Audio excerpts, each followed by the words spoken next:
Welcome students. अब हम लोग लाइन्स एंड एंगल्स का एक्सरसाइज 6.3 देखेंगे। 6.1, 2 और इसके बाद 3। 6.1 और 2 में ईजीएस्ट क्वेश्चन है, आप लोग खुद से भी बना सकते हैं। अगर कोई दिक्कत होगा तो कमेंट बॉक्स में आप क्वेश्चन नंबर लिख के भेज दीजिए, हम सॉल्यूशन कर देंगे। लेकिन 6.3 बहुत ही इंपॉर्टेंट है ये एग्जामिनेशन पॉइंट ऑफ व्यू से, ठीक है। तो इसमें फर्स्ट क्वेश्चन मैं डिस्कस कर रहा हूँ। क्वेश्चन ये डायग्रामेटिकली हम लोग को ये पूछ रहा है कि इसमें जेड का वैल्यू क्या है, यानी कि P R Q, angle P R Q बराबर क्या वैल्यू आएगा, ठीक है।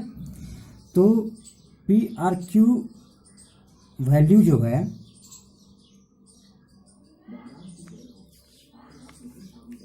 हम लोग ये देखें, ट्रायंगल का जो एक्सटीरियर एंगल होता है अंदर के जस्ट उसके अपोजिट वाले एंगल का, जस्ट उसके करस्पॉन्डिंग एंगल का अपोजिट एंगल के समेशन के बराबर होता है। यानी कि 135 equal to Y plus Z और 110 equal to X plus Z. ये दो इक्वेशन मैंने यहाँ और यहाँ यूज किया है। और फर्स्ट इक्वेशन मैं नाम पे नहीं चला हूँ, जैसे नाम से बहुत लेंदी टाइप का लगता है, तो एक्स वाई जेड मैंने लिया है। तो पहला इक्वेशन हो जाएगा X plus Y plus Z equal to 180 degree, second Y plus Z equal to 135 degree. ये दो इक्वेशन, इसको अगर पुट करेंगे यहाँ पे तो Y plus Z equal to कोई पर्टिकुलर वैल्यू है 135, तो वो डिडक्ट होकर के 45 आ जाएगा, ठीक है। अब उसी तरह से X plus Z equal to 180 degree है, ये एंगल है। तो जैसे यहाँ पे पुट मैंने किया उसी तरह से यहाँ भी पुट करूँगा, तो 180 माइनस 110 यहाँ पे ये डिडक्ट हो जाएगा। तो y angle y equal to भी आ जाएगा 70 डिग्री। और y इक्वल टू 70 डिग्री है और x इक्वल टू 45 डिग्री है, तो हम लोग डायरेक्ट भी निकाल सकते थे x plus Y plus Z equal to 180 degree. तो 180 में से हम लोग 45 और 70 जोड़ करके माइनस कर देते 180 से। लेकिन हम लोग y प्लस जेड से भी जा सकते हैं कि z का वैल्यू निकालना है, तो y का वैल्यू रखेंगे, 135 में से डिडक्ट करेंगे और वहाँ से वो वैल्यू आ जाएगा। तो z equal to 65 degree answer है। क्वेश्चन सेकेंड ये कह रहा है कि इस फिगर के जरिए हम लोग का ये एंगल और ये एंगल कितना है, ओ जेड वाई और वाई ओ जेड क्या क्या आएगा। ये दो क्वेश्चन है, यहाँ पे दो एंगल निकालना है। सबसे पहला चीज़, ये ट्रायंगल अगर है तो तीनों का समेशन, तीनों एंगल का समेशन एक्स वाई जेड 180 होगा, इक्वेशन 1। अब यहाँ पे ये देखना है कि ये टोटल एंगल 54 डिग्री है, यानी कि हम लोग का जो एंगल y है वो 54 डिग्री है, ठीक है। एंगल x 62 डिग्री है और दोनों का समेशन हम लोग देखें तो 4 2 6 6 5 11। तो अगर हम लोग इक्वेशन 1 में अगर पुट करें ये value, putting this value in 1, तो यहाँ पे क्या आ जाएगा,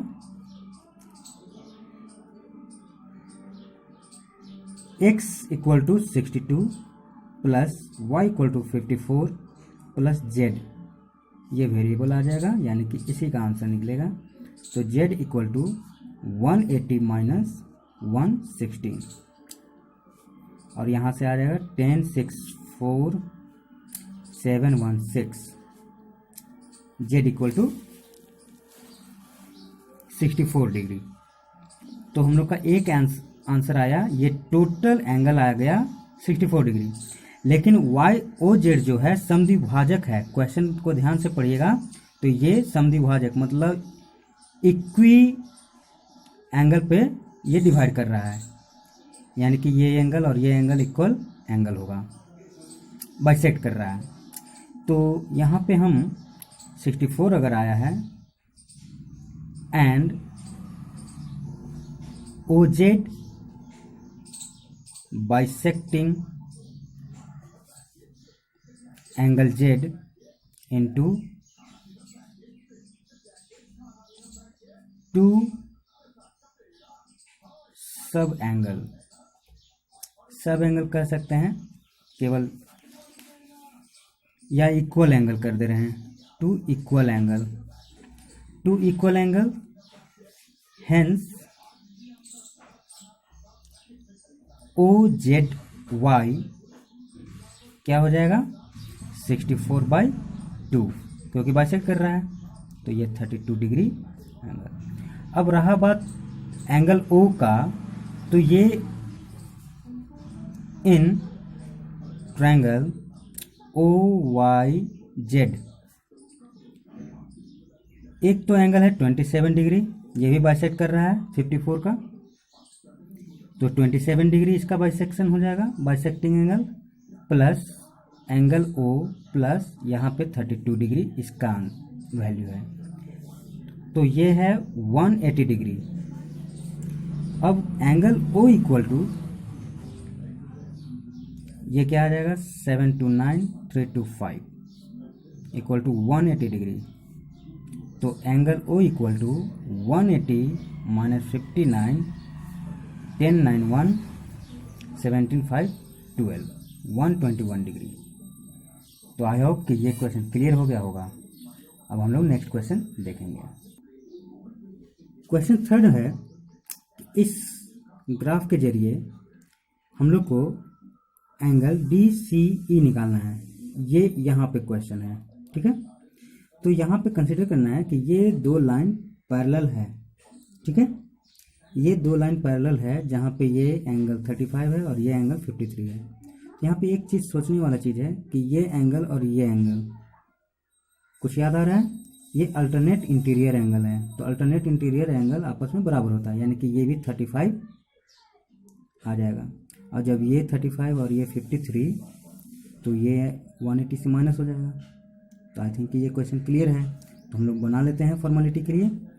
तो from triangle DCE angle D plus angle E plus angle C equal to 180, वो इस चीज़ के लिए लिख लेना है, from alternate interior angle angle A equal to angle E 35 तब इसमें आना है, ये सेकेंड स्टेप है। तो एंगल D हो जाएगा 53, एंगल E हो जाएगा 35, एंगल C हो जाएगा क्वेश्चन, तो ये एंगल C इक्वल टू, यानी कि ये एंगल DCE ही है, ठीक है, हम शॉर्ट में नाम लिए हैं, 180 माइनस डायरेक्ट हम लोग सम कर दे रहे हैं 5, ये इस तरफ से जा करके इधर सारा चीज़ आ जाएगा, तो 5 5 10 5 3 8 1 9, तो 90 में से ये 90 आ गया, यानी कि ये एंगल C है, ये एक राइट एंगल है, ठीक है। क्वेश्चन नंबर 4 में इस फिगर में हम लोग को एंगल Q निकालना है, SQT, और ये एक ऐसा स्ट्रक्चर है जो कि ये इंटरसेक्ट कर रहा है इस T पॉइंट पे, ये एंगल 95 है, ये एंगल 40 और ये एंगल 75। तो इस क्वेश्चन के लिए हम लोग को बेसिक चीज़ क्या अप्लाई करना है कि इसमें कोई पैरेलल लाइन नहीं है, सबसे पहला चीज़, बस हम लोग को यूज करना है वर्टिकली अपोजिट एंगल के थ्रू, यानी कि ये एंगल और ये एंगल आपस में बराबर होगा, चाहे जो हो जाए, ठीक है। तो हम लोग इसका नाम दे दे रहे हैं एंगल 1 2, या एंगल 1 2 नहीं करके नाम से इस पर चलते हैं। तो ट्रायंगल PRT में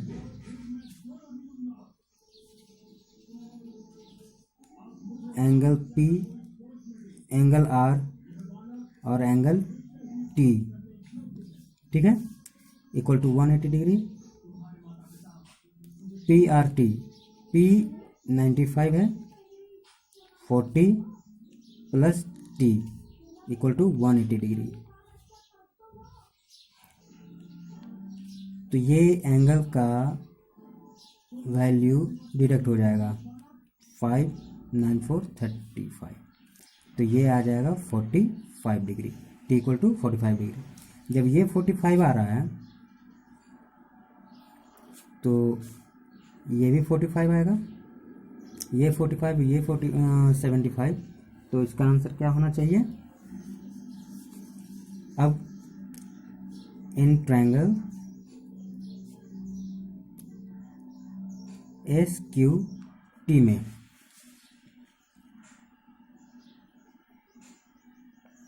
angle T, angle S, angle Q equal to 180 degree.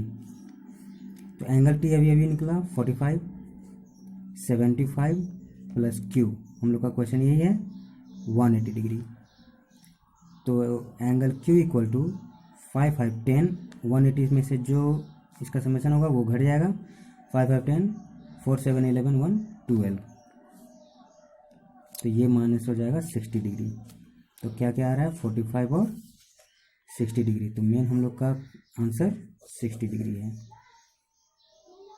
Question number 5, इस डायग्राम के हिसाब से P एक राइट एंगल है, X इस ट्रायंगल के लिए है एंगल और Y इस ट्रायंगल के लिए। इस ट्रायंगल में 28 डिग्री Q है, Z मैंने खुद से नाम लिए हैं, इसका वैल्यू आपको निकालना है, एक्चुअली X और Y का ही वैल्यू निकालना है। तो हम लोग Z एक नया वेरिएबल ले लेते हैं ताकि हम लोग को बनाने में आसानी रहे। और ये 65 डिग्री इस ट्रायंगल के लिए एक्सटीरियर एंगल है। तो पहला चीज़ यहाँ पे इक्वेशन बनते चला जाएगा। तो triangle P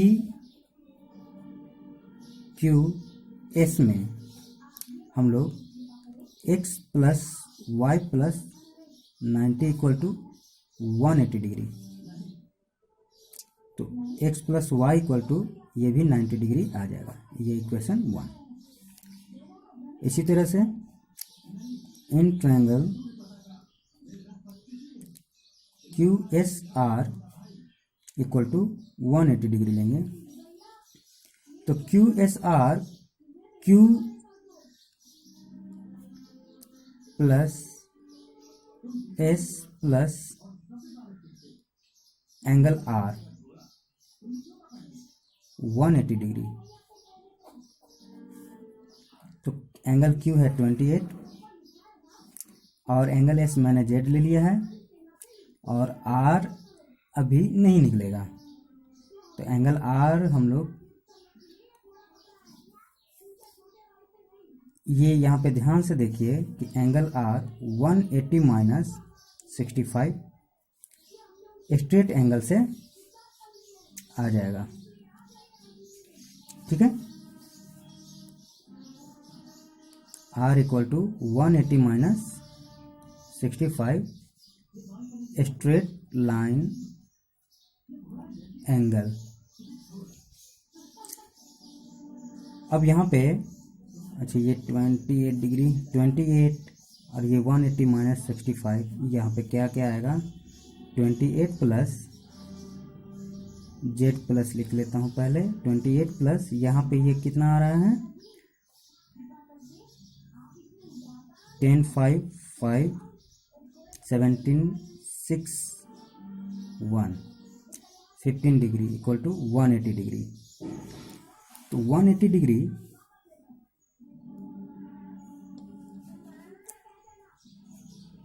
angle Z equal to आपका आ जाएगा 28 15 180 माइनस 3 115 आएगा यहाँ पे, तब जाकर के ये आपका 143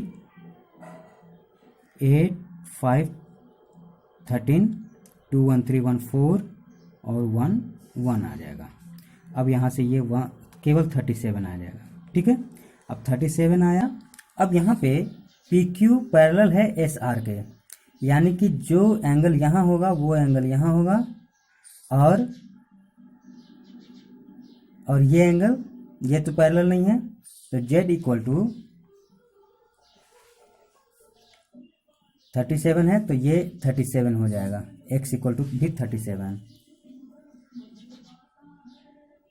hence X equal to 37 since alternate interior angle, ठीक है। आंतरिक एकांतर कोण, हिंदी वाले मीडियम ये देख लीजिएगा, बाकी सॉल्यूशन सेम रहेगा। तो ये 37 हुआ तो 37 और 90 कितना हो जा रहा है, इस इक्वेशन में अब आएंगे। Now equation 1, in equation 1 x plus Y, तो 37 plus Y equal to 90 degree, तो y equal to 90 minus 37, 10 7 3 and 8 3 5, 53 degree answer. यानी कि एक का आंसर आपका 37 है और एक का 53। ठीक है, आई होप कि ये क्लियर हो गया होगा। क्वेश्चन नंबर 6 कह रहा है कि इस फिगर में आप प्रूव कीजिए QTR जो एंगल है वो QPR का हाफ है। ठीक है, यानी कि इसका हाफ ये है। तो हम लोग प्रूव करते हैं। एक्चुअली नंबरिंग मैंने कर दिया था, तो नंबरिंग आप मत कीजिए, डायरेक्ट PQR एंगल लेके चलिए। लेकिन अगर ज़्यादा अच्छा रहेगा 1 2 लेके चलेंगे तो हम लोग इस ट्रायंगल PQR में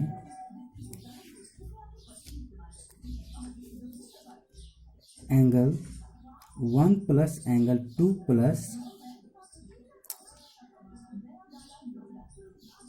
angle 5 equal to angle 3 plus angle 4, ये हो सकता है। कैसे? ये टोटल एंगल इन दोनों एंगल के समेशन के बराबर होता है। ये ट्रायंगल का एक्सटीरियर एंगल है। उसी तरह से ये जो एंगल होगा, अगर देखा जाए तो ये बराबर है, हम लोग को निकालना है 6 इक्वल टू हाफ ऑफ 5। तो 1 2 आपस में कितना क्या हो जाएगा, 2 times 1 plus 5 equal to 3 plus 4, ये कितना हो जाएगा। अच्छा, अब ये 4 इस ट्रायंगल के लिए, अच्छा इसको बाद में, एंगल 3 प्लस एंगल 4, ये equation 1। In triangle TQTR angle 6 plus angle 2 equal to angle 4। ठीक है,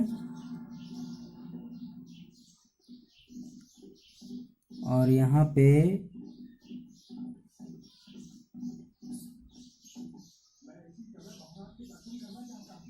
ये इक्वेशन अगर आया है तो इसको लिख सकता हूँ मैं इक्वेशन 2। तो putting this 2 in 1, 2 times of 1 angle 5 equal to angle 3 plus angle 6 plus angle 2। अब 3 और 2 देखा जाए तो एंगल 3 4 के बराबर है, एंगल 3 4 के बराबर है ना। तो एंगल 3 को फिर से हम लोग अगर 6 2 लिखें तो 2 टाइम्स ऑफ 6 2 हो जाएगा। तो यहाँ पे फिर से मैं लिख ही दे रहा हूँ, angle 6 plus angle 2 plus angle 6 plus angle 2। क्यों? 3 4 के बराबर है और 4 के बराबर ये है, तो मैंने दोबारा लिख दिया इसको 3 के बदले में। तो 2 times of angle 1 plus 5 equal to 2 times of angle 6 plus angle 2।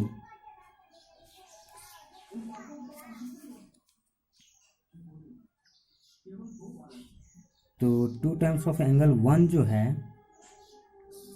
Angle 2 के बराबर है, तो 2 times of angle 1 plus angle 5 और 2 times of angle 6 plus 2 times of angle 2, ये कैंसिल हो जाएगा। किससे? इससे। क्यों? क्योंकि 2 एंगल 1 और एंगल 2 बाइसेक्ट अपने आप में कर रहा है तो ये इक्वल है, ठीक है, because angle 1 equal to angle 2 from question, ठीक है। तो क्या बचा, angle 5 equal to 2 times of angle 6, यानी कि angle 6 equal to half of angle 5। अब इसका नोमेनक्लेचर कर दे रहे हैं। एंगल 6 क्या है, QTR, angle 6 QTR equal to half of